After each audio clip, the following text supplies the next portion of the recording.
باقاعدہ طور پہ آج کے اس جشن کا آغاز کرتا ہوں اور افتتاحی تقریر کے فرائض کو انجام دینے کے لیے محترم جناب عزت مآب حجت الاسلام علی جناب مولانا سید حسنین باقری صاحب قبلہ ہمارے درمیان موجود ہیں۔ میں ان کا استقبال بھی ان مصروں سے کرتا ہوں کہ کیا تذکرہ ہو میرے نبی کے شباب کا، کیا تذکرہ ہو میرے نبی کے شباب کا، پہلا ورق کھلا ہے خدا کی کتاب کا۔ کیا تذکرہ ہو میرے نبی کے شباب کا، پہلا ورق کھلا ہے خدا کی کتاب کا۔ شمس و قمر خدا نے بنائے اسی لیے، صدقہ اتارنا تھا رسالت مآب کا۔ شمس و قمر خدا نے بنائے اسی لیے، صدقہ اتارنا تھا رسالت مآب کا۔ دیکھیے آج کا یہ جشن جس کا عنوان ہے جشن مولود کعبہ، قرآن پاک کی تلاوت ہو رہی تھی۔ آئیے یہیں سے ایک بند پیش کرتا ہوں اور آپ کو اپنے آپ سے جوڑتا ہوں اور تقریر کے فرائض کو انجام دینے کے لیے مولانا موصوف کے حوالے مائک کرتا ہوں کہ اس راز سے واقف نہیں شاید یہ مسلمان،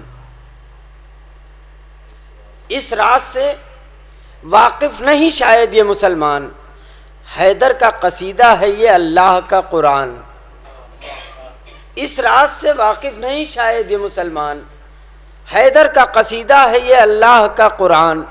ہر لفظ سے نکلے گا فضیلت کا ایک عنوان، وہ آیے تطہیر ہو یا سورہ رحمان، وہ آیے تطہیر ہو یا سورہ رحمان، کہ دل سے ہو تلاوت اگر آیات جلی کی، لفظوں میں نظر آئے گی تصویر علی کی۔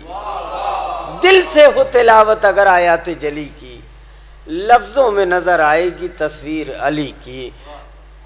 بآواز بلند نعرہ صلوات سے استقبال کیجئے ذاکر اہل بیت، خطیب اہل بیت، حجت الاسلام علی جناب مولانا سید حسنین باقری صاحب قبلہ کا۔ اعوذ باللہ من الشیطان الرجیم، بسم اللہ الرحمن الرحیم، الحمدللہ رب العالمین، والصلاة والسلام علی اشرف الانبیاء والمرسلین، خاتم النبیین رحمت للعالمین، ابی القاسم محمد وآلہ الطیبین الطاہرین المعصومین المظلومین، لا سیما امیر المؤمنین علی بن ابی طالب علیہ الصلاۃ والسلام، ولعنۃ اللہ علی اعدائہم اجمعین۔ اما بعد، قال رسول اللہ صلی اللہ علیہ وآلہ وسلم، لأعطین الرایۃ غدا رجلا کرارا غیر فرار، یحب اللہ ورسولہ ویحبہ اللہ ورسولہ۔ صلوات پڑھیں محمد وآل محمد۔ مولا متقیان امیر المومنین حضرت علی ابن ابی طالب علیہ السلام کی ولادت باسعادت کے حوالے سے یہ جشن مسرت ابتداً تمام مومنین کی خدمت میں، حاضرین کی خدمت میں تہہ دل سے تبریک و تہنیت، اور ساتھ ہی ساتھ اس عظیم الشان خوشی کی مبارکباد آپ تمام حضرات کی طرف سے، بانیان کی طرف سے، صاحب خانہ کی طرف سے، اس خوشی کے حقیقی وارث حضرت حجت ارواحنا لہ الفدا۔ ایک صلوات پڑھیے محمد وآل محمد کی خدمت بابرکت میں۔ بہت ہی کم وقت لوں گا آپ کا، اس لیے کہ اس کے بعد بہترین شعراء اور پھر اختتامی تقریر بھی، چونکہ کل کی تاریخ یہ بھی ایک خوشی اور مسرت کی تاریخ ہے، اور امیر مومنین کی عظمت کا اعلان کرنے والی تاریخ، مولا متقیان حضرت علی کی حقانیت جہاں بہت سے موقعوں پر سامنے آئی، ان میں سے ایک تاریخ کل کی تاریخ بھی ہے۔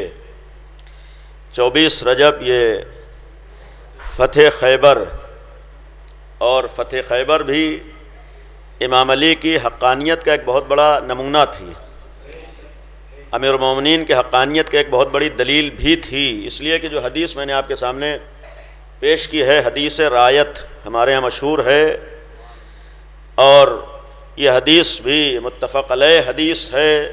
مجالس کے طفیل میں آپ حضرات اس طرح کے حدیث سنتے رہتے ہیں، لیکن تبرکاً وہ حدیث بھی کہ وہ منظر آپ کے سامنے ہے کہ جس وقت پیغمبر نکلے ہیں اس جنگ کے لیے، اور متعدد دنوں تک مختلف روایات ہیں، یہاں تک کہ 39 دن تک کا تذکرہ ہے، تو پھر اس شب میں یا آج کے دن پیغمبر نے ایک حدیث ارشاد فرمائی تھی، لَأُعْطِيَنَّ الرَّایَةَ غَدًا رَجُلًا كَرَّارًا غَیْرَ فَرَّارٍ۔ یہ حدیث متفق علیہ ہے۔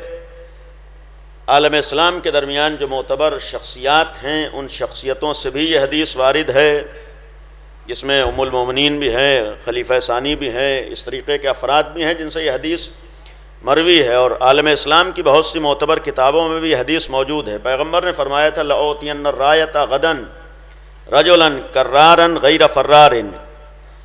اتنے دن جب عالم اسلام شکست کھا کے واپس آ گیا اور کوئی نتیجہ سامنے نہیں آیا، تب پیغمبر نے فرمایا تھا اب کل میں علم اسے دوں گا۔ تو جب سے پہلا جملہ یہ تھا کہ رجولن، یعنی اسے دوں گا جو مرد ہوگا، یعنی پیغمبر کا جملہ ہے، اور میں طنز نہیں کر رہا ہوں، تاریخ موجود ہے کہ بڑے بڑے افراد اصحاب اس مشن کے اوپر، اس مہم کے اوپر جا چکے تھے اور شکست کھا کر واپس آ چکے تھے۔ یہ خود تاریخ کے جملات ہیں، اور متفق علیہ تاریخ ہے کہ بڑے بڑے اصحاب، اور شاید ایک وجہ یہ بھی تھی کہ کسی کو کہنے کا موقع نہ ملے کہ پیغمبر نے ہمیں موقع کبھی نہیں دیا، یہ بھی پیغمبر نے ایسے موقع پر لوگوں کو موقع دیے اور بڑے بڑے افراد کو موقع دیے ہیں، اور جب واپس آئے نتیجہ کوئی سامنے نہیں آیا، تب پیغمبر کی حدیث تھی کہ لَأُعْطِيَنَّ الرَّایَةَ غَدًا، اب کل میں اسے علم دوں گا۔ پہلی شرط ہے رجلن، جانے والا مرد ہوگا، اور دوسری بات جو فرمائی، دوسرا جملہ، دوسری شرط کرارن، یعنی ڈرپوک نہیں ہوگا، پیچھے ہٹنے والا نہیں ہوگا، بڑھ بڑھ کر حملے کرنے والا ہوگا، غیر فرارن، اب کل وہ جائے گا جو میدان جنگ سے بھاگنے والا نہ ہوگا۔ یہ پیغمبر کے جملات ہیں حدیث کے، اور پھر فرمایا اس کے بعد جو قابل غور ہے، یہ تو اپنی جگہ پر ہے، لیکن جو امیر المومنین کی حقانیت کے سلسلے میں متفق علیہ حدیث ہے اس کا جملہ ہے، اب جانے والا وہ ہے کہ جو اللہ و رسول کو دوست رکھتا ہوگا، اور صرف وہی اللہ و رسول کو دوست نہیں رکھے گا، اس لیے کہ دنیا میں بہت سے افراد ہیں جو اللہ سے محبت کرتے ہیں، رسول سے محبت کرتے ہیں، لیکن کل وہ جائے گا کہ اس کی ایک بہت بڑی شناخت و پہچان یہ ہوگی کہ اللہ بھی اس سے دوستی رکھتا ہوگا، محبت کرتا ہوگا، اور رسول بھی اسی سے محبت کرتا ہوگا۔ یعنی یہ جملات ہیں تاریخ کے، حدیث کے جملات ہیں، کل وہ جا رہا ہے، اور پیغمبر کے لیے ہم مسلمان ہو کر اتنا مانتے ہیں کہ پیغمبر ہرگز اپنی طرف سے کچھ نہیں فرماتے تھے، وہی کہتے تھے جو وحی الہی ہو۔ فرمایا کل وہ جائے گا جس سے اللہ بھی محبت کرتا ہوگا، رسول بھی محبت کرتے ہیں۔ تاریخ میں ہے کہ پھر مولائے متقیان کو امیر المومنین کو علم دیا ہے، اور جس وقت مولائے کائنات نکلے ہیں وہ ساری تاریخ آپ کی نگاہوں میں ہے۔ خیبر فتح ہوا ہے، اور وہ بھی ایک ایسا قلعہ جو بظاہر لوگوں کے لیے آسان نہیں تھا، اس لیے کہ تاریخ موجود ہے کہ لوگ جا جا کر واپس آ چکے تھے، گئے ہیں، واپس ہوئے ہیں، اور امیر المومنین کے ہاتھوں یہ فتح خیبر ہوا ہے۔ فتح خیبر کا ایک مفہوم یہ بھی ہے کہ وہاں پر متعدد قلعے تھے جسے علی بن ابی طالب نے فتح کیا ہے، اور انہی قلعوں کے فتح کرنے میں ایک منزل وہ آتی ہے کہ جس وقت امیر المومنین ایک قلعے میں داخل ہوئے ہیں، اور وقت وہ ہے کہ یہاں پر آنے کے بعد مولائے کائنات نے باب خیبر کو بھی اکھاڑا ہے، یعنی یہ وہ منزل ہے کہ جہاں پر امیر المومنین کی ایک طاقت کا مظاہرہ ہوا ہے۔ لیکن یہ بھی عرض کر دوں کہ خود طاقت کا ہونا امیر المومنین کے کمال کا سبب نہیں ہے، اس لیے کہ طاقت کا حاصل کر لینا یہ عام انسان کے بس میں بھی ہوتا ہے، ہو سکتا ہے بہت سے نمونے لوگوں کے سامنے ہوں، بازوؤں کی طاقت یہ کمال ہے، البتہ امیر المومنین کا ایک معجزہ ہے، یہ بھی اس طرح کی طاقت عام انسان میں ہو ہی نہیں سکتی ہے جس کا مظاہرہ مولائے کائنات نے فرمایا۔ لیکن یہ امیر المومنین کا امتیاز نہیں ہے،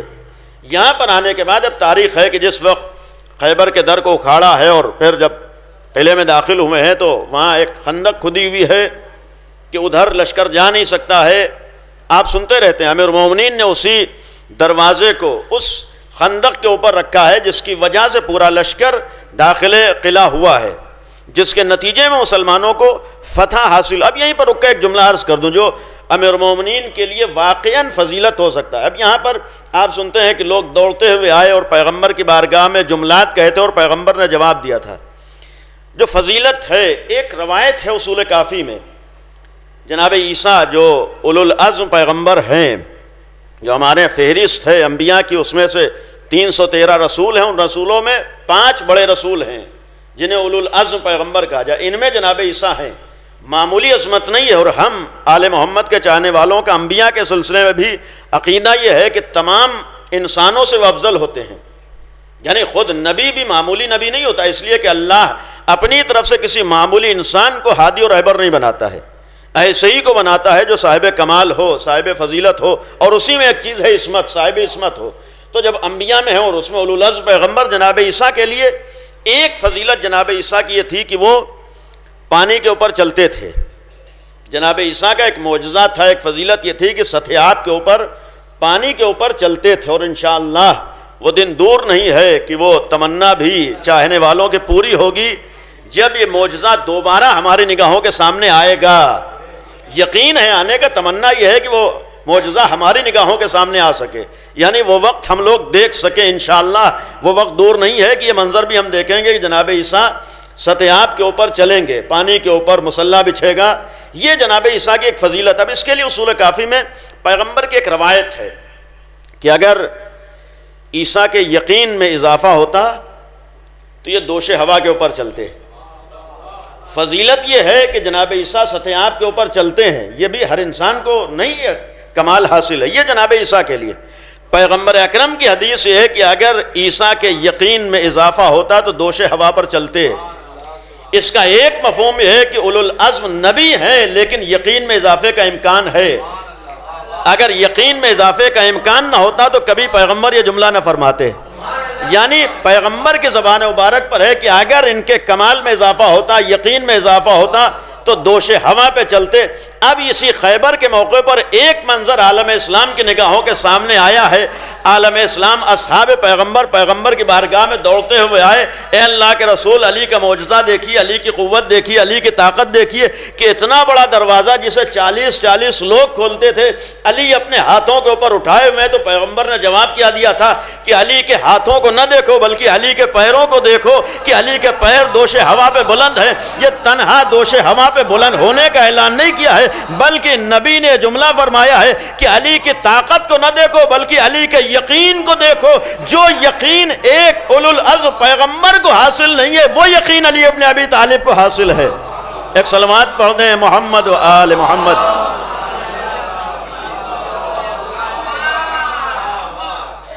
یہاں پر ایک جملہ اور عرض کر دوں کہ جس وقت خیبر فتح ہوا ہے تو یہ سنتے رہتے ہیں ذاکری میں کہ مجلسوں کے طفیل میں کہ پیغمبر نے فرمایا تو جو سب سے پہلے آ کر خبر دے گا تو میں اسے جنت کی بشارت دوں گا، جنت کی خوشخبری دوں گا. تو بہت سے افراد گئے کہ آج شاید یہ تمنا پوری ہو جائے کہ پیغمبر نے کہا ہے جو سب سے پہلے آ کر خبر دے گا کہ خیبر فتح ہو گیا تو میں اسے جنت کی بشارت دوں گا، ضمانت لیتا ہوں اس کی. تو بہت سے افراد اصحاب اس تمنا میں تھے کہ آج شاید ہمیں اس کا فائدہ مل جائے کہ ظاہر سی بات آدمی جس چیز میں ماہر ہوتا ہے بعض موقعوں پر اس سے فائدہ اٹھانے کی بھی سوچتا ہے. اب جہاں بھاگنے میں آدمی مہارت رکھتا ہو، فرار میں آدمی مہارت رکھتا ہو، سوچتا ہوگا کہ آج بھاگنے کا فائدہ ہمیں مل جائے گا، آج فرار کا ہمیں فائدہ ملے گا. ظاہر بات ہم سب سے تیز ہیں، ہو سکتا ہے بلند قامت بھی ہو تو اس کا بھی فائدہ ہمیں ملے گا. تو یہ ذہن میں تھا کہ آج شاید ہمیں اپنے بھاگنے کا فائدہ مل جائے. لیکن یہاں جو سنتے رہتے ہیں کہ جس وقت اس تمنا میں خیبر فتح ہوا ہے لوگ دوڑتے ہوئے آئے ہیں. اب ایک چاہنے والا پیغمبر کی بزم بیٹھا ہوا ہے، پیغمبر کے بازو بیٹھا ہوا ہے. جیسے ہی اس نے آتے ہوئے لوگوں کو بھاگتے ہوئے دیکھا، پیغمبر سے کان میں کہا یا رسول اللہ مبارک ہو، خیبر فتح ہو گئی. نبی کریم نے کیا فرمایا تھا؟ جو سب سے پہلے خبر دے گا میں اس کی جنت کی بشارت لیتا ہوں، اس کی جنت کی ضمانت لیتا ہوں. بہت سے لوگ دوڑتے ہوئے آئے اور آ کر مبارکباد دی. پیغمبر نے فرمایا کیا کہ وہ تو سلمان پہلے ہی سے حقدار بن چکے. یہاں پر ایک جملہ ہے، شاید یہ ہمارے لیے پیغام ہے کہ صرف دوڑ بھاگ سے جنت نہیں ملتی ہے، کبھی کبھی اس کے استعمال سے بھی جنت ملا کرتی ہے. صلوات پڑھ دیجئے محمد و آل محمد. ایک جملہ اور عرض کر دوں، بہرحال بات آئی ہے، اصل ہمارے ہاں یہ ہے، عقل ہے، اور ہمارے دین کا امتیاز، ہمارے مذہب کا امتیاز انسان کی فکر ہے، انسان کا شعور ہے۔ لہذا امیر المومنین کے سلسلے میں مولائے کائنات کے فضائل و کمالات کو بیان کر دینا یہ کمال نہیں ہے۔ بہرحال وقت نہیں ہے، خالی آخری جملہ عرض کروں کہ مولائے کائنات کیا تھے یہ بیان کر دینا کمال نہیں ہے۔ امیر المومنین کے صفات کو، یہ تو انسانیت کی دلیل ہے، یہ تو ایک حق ہونے کی دلیل ہے، ایک تو انصاف کی دلیل ہے کہ جیسا سامنے والا ہے ویسا اس کا اعتراف کیا جائے، لیکن یہ کمال نہیں ہے جو عرض کرنا چاہیے۔ نہیں، امیر المومنین کیا تھے یہ زبان سے کہہ دینا بہت زیادہ یہ کہا جائے گا کہ انصاف کا تقاضا ہے، حق کو مان لینا یہ انصاف کا۔ صلوات محمد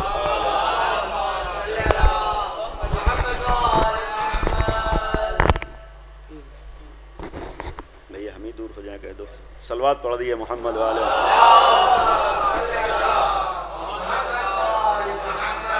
تو امیر المومنین کے لیے ایک جملہ عرض کر رہا ہوں، خالی ختم کر رہا ہوں کہ مولائے کائنات کے فضائل، امیر المومنین کے کمالات اور امیر المومنین کیا ہیں یہ بیان کر دینا کمال نہیں ہے، اس لیے کہ کسی اچھی چیز کی تعریف کر دینا یہ خود تعریف کرنے والے کو بہت زیادہ فائدہ نہیں پہنچاتا ہے۔ بہرحال بابے صاحب نے بہت اچھا گھر بنایا ہے، ہم لاکھ تعریف کریں اس کو، ہم کو کیا فائدہ ہے؟ بہت زیادہ ہوگا، وہ خوش ہو جائیں گے کہ ہاں ایک اچھی چیز کی تعریف ہو گئی، لیکن ہمیں فائدہ نہیں ہے۔ دیکھیں جہاں تک اہل بیت کی بات ہو، آل محمد کی بات ہو، امیر المومنین کا تذکرہ ہو، واقعاً عالم انسانیت میں امیر المومنین کے سلسلے میں تصور نہیں کیا جا سکتا ہے۔ یہ جملہ ہمیشہ ذہنوں میں لا یرقى الی الطیر کہ علی ابن ابی طالب کی جو عظمت ہے، جو فضیلت ہے، جو مرتبہ ہے، وہاں تک کسی انسان کا ذہن نہیں پہنچ سکتا ہے۔ یہ امیر المومنین نے فرمایا انسان کا ذہن وہاں تک نہیں پہنچ سکتا ہے کہ علی کیا ہیں۔ لہذا فضائل کی اگر بات آئے صرف بیان کر دینا، آج 1400 سال میں زیادہ تر ہمارے ساتھ یہ ہوا کہ ہم نے علی کے فضائل کو بیان کیا ہے، لیکن علی ابن ابی طالب کو جتنا پہچاننا چاہیے اتنا ہم پہچان نہیں سکے۔ اور انسان کو جو چیز فائدہ پہنچاتی ہے وہ معرفت ہے، پہچاننا ہے، صرف فضائل کا بیان کر دینا یہ انسان کو فائدہ نہیں پہنچاتا ہے۔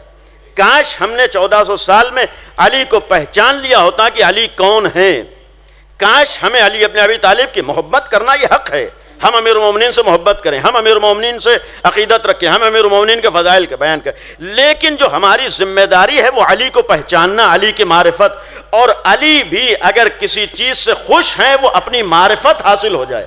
اور معرفت کے نتیجے میں صرف ایک جملہ ہے کہ علی ابن ابی طالب کی تمنائیں ہیں، ایک تمنا یہ بھی ہے کہ ہمارا چاہنے والا ہو تو ہمیں پہچانتا ہو، اور جب پہچانتا ہوگا تو یہ معلوم ہوگا کہ جب علی کا ماننے والا ہے تو پھر اس کی ایک کوشش ہوگی جب علی کے ماننے والے ہیں تو ہمیں معنی کے اعتبار سے بھی علی ہونا ہے۔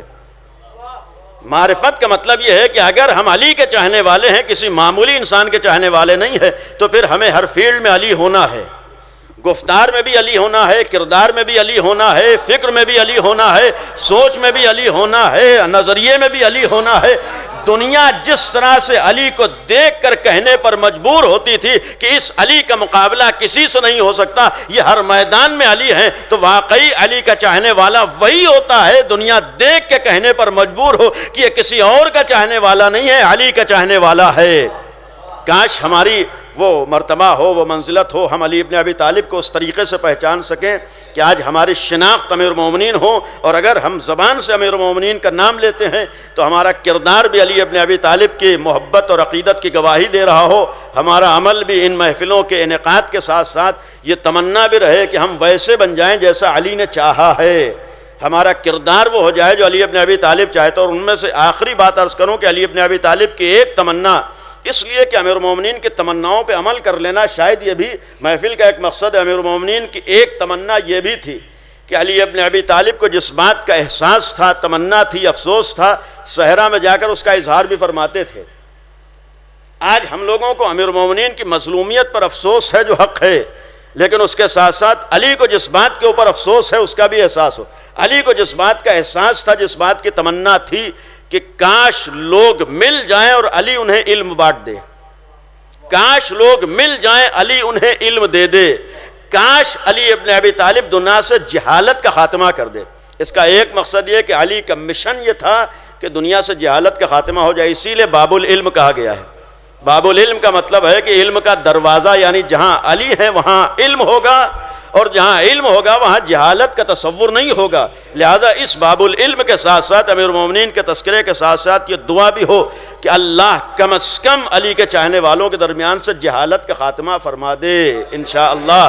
اور پچھلے سال بھی ایک گزارش کی تھی، آج بھی یہ گزارش کر دوں کہ بڑی سوچ رکھنا کوئی ناممکن نہیں ہوتا ہے۔ جب علی کے چاہنے والے ہیں تو بڑی بات، بڑی فکر، بڑا منصوبہ اور بڑی پلاننگ بھی ہو سکتی ہے۔ کاش ہم وہ دن بھی دیکھیں کہ دنیا میں جہاں علمی مراکز دوسروں کے نام سے ہیں وہاں علی ابن ابی طالب کے نام سے بھی ہوں۔ آج ہم یہ کہتے ہیں کہ یہ چیز ناممکن ہے، ناممکن نہیں۔ علی کا چاہنے والا ہو کر کوئی چیز ناممکن نہیں ہے، شرط ہے کہ علی پر بھروسہ ہو اور اپنی ہمت ہو۔ اگر ہم ہمت کریں کہ اسی ہندوستان کے اندر، اسی شہر کے اندر دعا یہ ہو، تمنا ہو کہ امیر المومنین کے نام سے، باب العلم کے نام سے علمی مراکز ہوں، یہ چیز کہہ دینا البتہ یہ ہوتا ہے کہ یہ چیز ناممکنات نہیں۔ آج حق یہ ہے کہ اس شہر کے اندر علی کے نام سے کوئی یونیورسٹی ہونی چاہیے، اور اس کے لیے اس محلے میں بلکہ اس شہر میں اور اس جگہ پر بہت سے ایسے افراد ہیں، اگر طے کر لیں کہ ہاں ہمیں علی کے نام سے یہ کام کرنا ہے تو انشاءاللہ کر سکتے ہیں۔ ہمت ہماری ہوگی، سہارا علی کا ہوگا، اور یہ بھی اگر ہمارے ذہن میں ہو کہ جہاں تک کاروبار کی بات ہو، آج دنیا کا سب سے بڑا بزنس اور کاروبار بھی علم ہے۔ ہم علی ابن ابی طالب کے مشن کو بھی آگے بڑھا سکتے ہیں اور اپنے دنیاوی فائدے بھی حاصل کر سکتے ہیں انشاءاللہ۔ دعا یہ ہے کہ امیر المومنین ہماری اس عبادت کو قبول فرمائے اور اس راستے کے اوپر چلنے کی توفیق عنایت فرمائیں جو علی ابن ابی طالب کا راستہ ہے، اور یہ دعا کریں کہ امیر مومنین کے صدقے میں جو علی کی تمنا تھی دنیا سے جہالت کا خاتمہ ہو جائے۔ اور ایک دعا ہمیشہ میں کرتا ہوں کہ کہیں بھی علم کی بات آئے تو علی کے چاہنے والوں کا نام ہو، ہمارے نوجوان اور ہمارے بچے بھی علمی میدانوں میں اس جگہ پر دکھائی دیں جہاں پر علی ابن ابی طالب تھے، اس لیے کہ علی اگر کسی میں کسی کے محتاج نہیں تھے، وہ علم تھا، دنیا علی کے محتاج تھی۔ انشاءاللہ ہمارے بچے اور ہمارے نوجوان وہاں تک پہنچیں کہ اگر علم کی بات آئے دنیا اپنے کو علی کے چاہنے والوں کا محتاج سمجھے، علمی گفتگو ہو دنیا یہ کہنے پر مجبور ہو علی کے چاہنے والوں کے پاس چلو، اس لیے کہ اگر کہیں علم پایا جاتا ہے تو علی کے گھرانے میں علم پایا جاتا ہے۔ وآخر دعوانا ان الحمدللہ رب العالمین۔